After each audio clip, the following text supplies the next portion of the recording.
میرا سیدھا راستہ ہے، فاتبعوا، اسی کی اتباع کرو. یہ ایک راستہ ہے، 4 نہیں، 10 نہیں، 20 نہیں، سارے مذاہب سچے ہیں. میں نے اس پہ مضمون لکھا، تقریریں کی کہ ہمارے یہاں لوگ بولتے ہیں ٹی وی چینل پہ آ کے، ارے سب دھرم اچھے ہیں، سب سچے ہیں.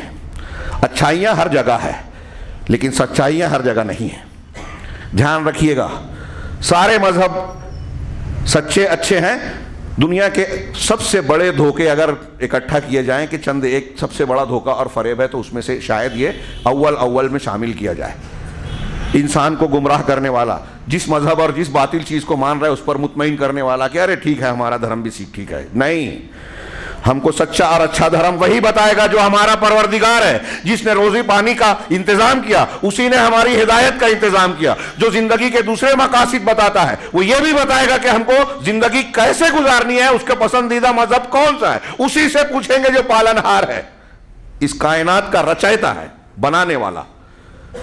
ہاں، یہ موبائل اگر ایک کمپنی نے بنایا تو دوسری کمپنی سے آپ اس کو استعمال کرنے کا طریقہ نہیں پوچھتے. سمپل سی لاجک. ایک مشین کسی کمپنی نے بنایا تو اسی کمپنی سے آپ پوچھتے ہیں کہ اس کا کیٹلاگ کیا ہے، اس کا انجینئر کیسے بتائے گا ہم کو استعمال کرنا ہے. دوسرے انجینئر سے نہیں پوچھتے.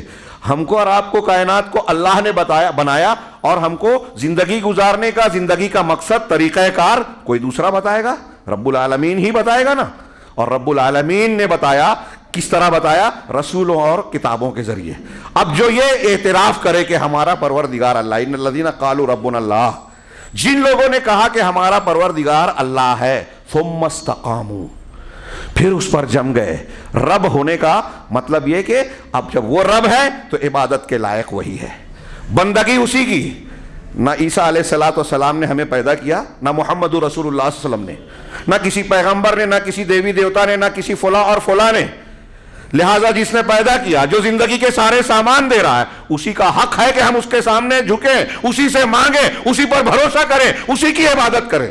لا الہ الا اللہ. اسی لیے حضرت ابوبکر صدیق رضی اللہ تعالیٰ عنہ نے اس کی تشریح کرتے ہوئے کہا اس آیت کی کہ ان الذین قالوا ربنا اللہ ثم استقاموا، پھر اس بات پر جم گئے. سیدنا ابوبکر صدیق کہتے ہیں کہ اللہ کے سوا کوئی رب نہیں ہے، اس بات پر جم گئے کہ اللہ کے سوا کوئی معبود برحق نہیں ہے. یہ دو قول کو میں نے ملا دیا. متعدد سلف کا یہ قول ہے کہ جن لوگوں نے کہا کہ ہم اللہ، ہمارا پروردگار اللہ ہے، اور پھر اس کی توحید پر جم گئے،